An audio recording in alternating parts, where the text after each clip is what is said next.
2월 4일 오늘의 말씀은 요한복음 2장 1절에서 12절입니다.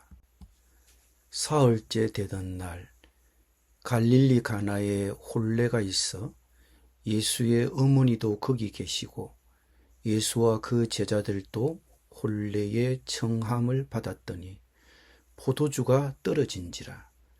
예수의 어머니가 예수에게 이르되 저들에게 포도주가 없다 하니 예수께서 이르시되 여자여 나와 무슨 상관이 있나이까? 내 때가 아직 이르지 아니하였나이다.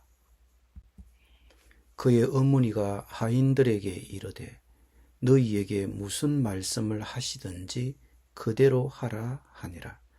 거기에 유대인의 정결 예식을 따라 두세 통 드는 돌 항아리 6이 놓였는지라. 예수께서 그들에게 이르시되 항아리에 물을 채우라 하신즉 아귀까지 채우니 이제는 떠서 연회장에게 갖다 주라 하심에 갖다 주었더니 연회장은 물로 된 포도주를 맛보고도 어디서 났는지 알지 못하되 물도온 하인들은 알더라. 연회장이 신랑을 불러 말하되 사람마다 먼저 좋은 포도주를 내고 취한 후에 낮은 것을 내거늘 그대는 지금까지 좋은 포도주를 두었도다 하니라. 예수께서 이 첫 표적을 갈릴리 가나에서 행하여 그의 영광을 나타내심에 제자들이 그를 믿으니라. 그 후에 예수께서 그 어머니와 형제들과 제자들과 함께 가버나움으로 내려가셨으나 거기에 여러 날 계시지는 아니하시니라. 아멘.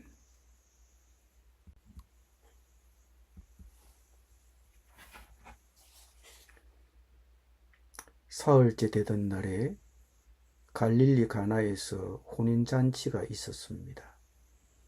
예수님의 어머님도 거기 계셨고 예수님도 제자들과 함께 혼인잔치에 초대받으셨습니다. 그런데 그 결혼 피로연에 포도주가 떨어졌습니다. 그것은 마치 결혼식은 절반쯤 진행됐는데 음식이 다 떨어졌어요 라고 말하는 것과 같습니다. 하객들은 실망하고 신랑 신부는 몹시 당황했겠지요. 그때 마리아가 나섰습니다. 3절을 보세요. 포도주가 떨어지자 예수의 어머니가 예수께 이르시되 포도주가 없도다 하시니라. 그런데 예수님의 대답이 정말 흥미롭습니다. 여자여 이것이 나와 무슨 상관이 있나이까? 내 때가 아직 이르지 아니하였느니라. 예수님은 왜 이렇게 말씀하셨을까요? 내 때가 아직 오지 않았다. 예수님께서 때라고 말씀하실 때마다 그것은 죽음의 때를 의미합니다. 마리아가 예수님께 포도주가 없어요 라고 말하자 예수님은 내가 죽을 때가 아직 아니다라고 대답하신 것입니다. 흥미롭지 않습니까? 무슨 의미입니까? 예수님은 마리아의 바람과 자신의 사명을 구분하고 계십니다. 공생애를 시작한 지 일주일 만에 메시아에 대한 오해를 예수님이 많이 겪으셨기에 예수님은 지금이 자신을 세상의 메시아로 드러낼 때가 아니라는 것을 아셨습니다. 그래서 예수님께서 내 때가 아직 오지 않았다라고 말씀하신 것입니다. 하지만 마리아는 그다지 낙심하지 않은 듯 했습니다. 그녀는 겸손하게 예수님께 순종하며 하인들에게 그가 너희에게 말하는 대로 하라고 했습니다. 마리아는 예수님께서 무언가를 하실 수 있고 또 하실 것이라고 믿었습니다. 마리아는 요점을 이해했습니다. 그녀는 예수님을 주목받게 하려 하지 않았지만 예수님께서 무언가를 하신다면 하인들이 그 기회를 놓치지 않기를 바랐습니다. 거기에는 유대인의 정결례에 쓰이는 돌 항아리 6개가 있었는데 각각 20 내지 30리터를 담을 수 있을 용량이었습니다. 유대인들은 예배에 들어가기 전에 이 항아리들을 사용하여 정결례를 행했습니다. 그들은 이 항아리의 물로 몸을 씻으며 자신들의 죄악과 정결의 필요성을 선포했습니다. 이야기의 맥락에서 보면 이 항아리들은 예수님께서 새로운 것으로 대체하실 옛 유대율법과 의식을 나타냅니다. 예수님께서 여기서 하시는 모든 일은 단순히 사실관계를 넘어섭니다. 예수님은 자신의 행동을 통해 율법을 완성하고 은혜의 새 시대를 열어갈 메시아의 이야기를 선포하십니다. 7절에는 예수께서 종들에게 이르시되 항아리에 물을 채우라 하시매 그들이 항아리를 가득 채우니라고 기록되어 있습니다. 여기에는 마술이 통할 여지가 없습니다. 예수께서 물에 포도주를 조금 넣어 미각을 속이려는 것이 아니었습니다. 그분은 순수한 물을 순수한 포도주로 바꾸시려는 것이었습니다. 이제 새 시대의 포도주가 시작되고 있으며 그것은 예수님을 통해 주어집니다. 단지 조금만 필요한 것이 아니라 우리에게 넘치도록 풍성하게 주어집니다. 8절을 보십시오. 예수님께서 이제 포도주를 떠서 연회 책임자에게 가져가라고 말씀하셨습니다. 연회 책임자는 연회장의 우두머리와 같은 사람이었습니다. 그가 포도주를 맛보고는 깜짝 놀랐습니다. 그는 그 포도주가 어디서 왔는지 몰랐습니다. 요한은 이 점을 분명히 밝히고 있습니다.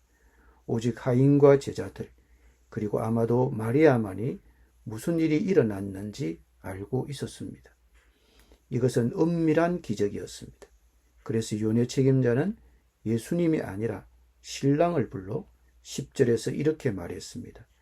보통 좋은 포도주를 먼저 내놓고 사람들이 실컷 마신 후에야 좋지 않은 포도주를 내놓는데 당신은 좋은 포도주를 지금까지 남겨두셨군요. 예수님께서는 정말 맛있는 포도주를 만드셨습니다. 이것은 단순히 작은 마을에서 결혼식을 구하기 위한 기적 그 이상의 사건입니다. 이것은 메시아 시대를 드러내는 예수님의 영광이 드러나는 사건입니다. 11절은 이렇게 말합니다. 예수께서 갈릴리 가나에서 이 첫 번째 표적을 행하시고 그의 영광을 나타내셨으니 제자들이 그를 믿었더라. 요한이 이 일을 기록한 이유는 바로 이것입니다. 요한은 이것을 기적이라고 부르지 않는다는 점에 우리는 주목해야 합니다. 물론 기적이긴 하지만 요한은 그렇게 표현하지 않습니다.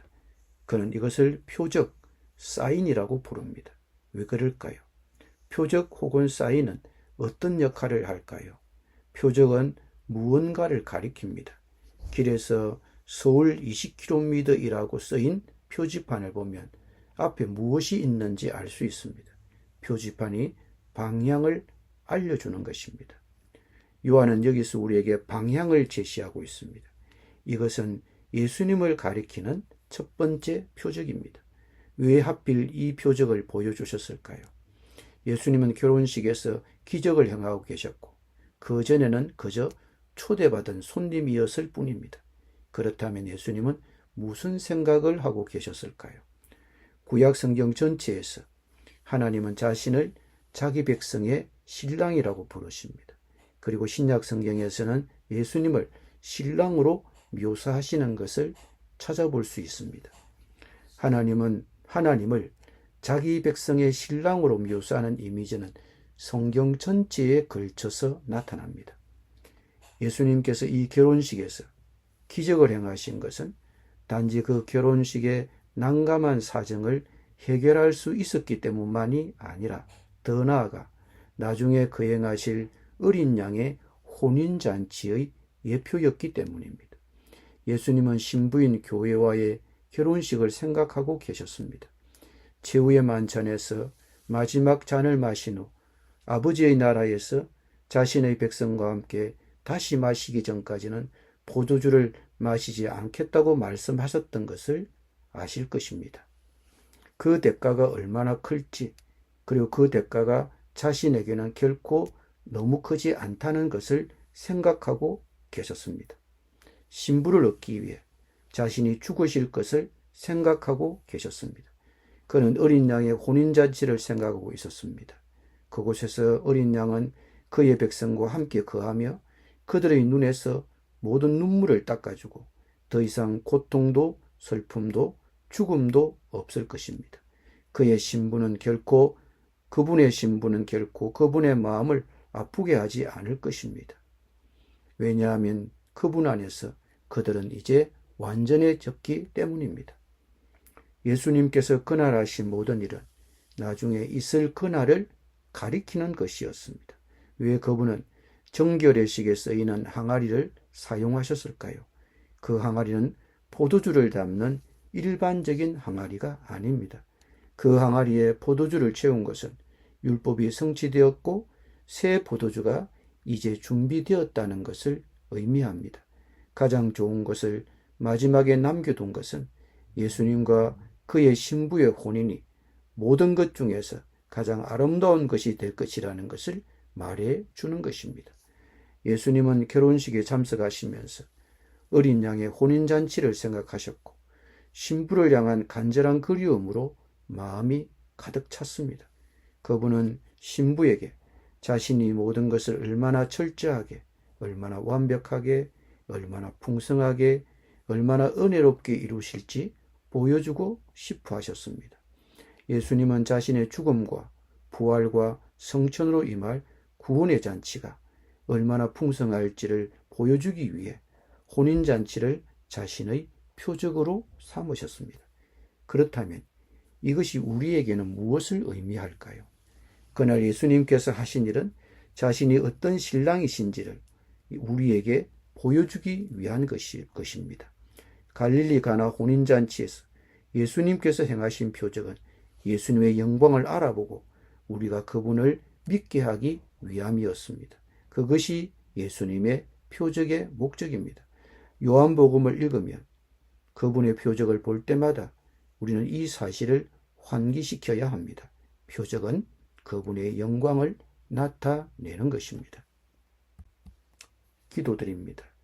물을 포도주로 바꾸시어 당신의 영광을 나타내신 주님, 주 하나님, 오늘 제 삶에 함께 계시고 제 상황을 주님의 영광을 위해 변화시켜 주셔서 다른 사람들이 주님을 주님으로 알아보게 하여 주옵소서. 예수님의 이름으로 기도드립니다. 아멘.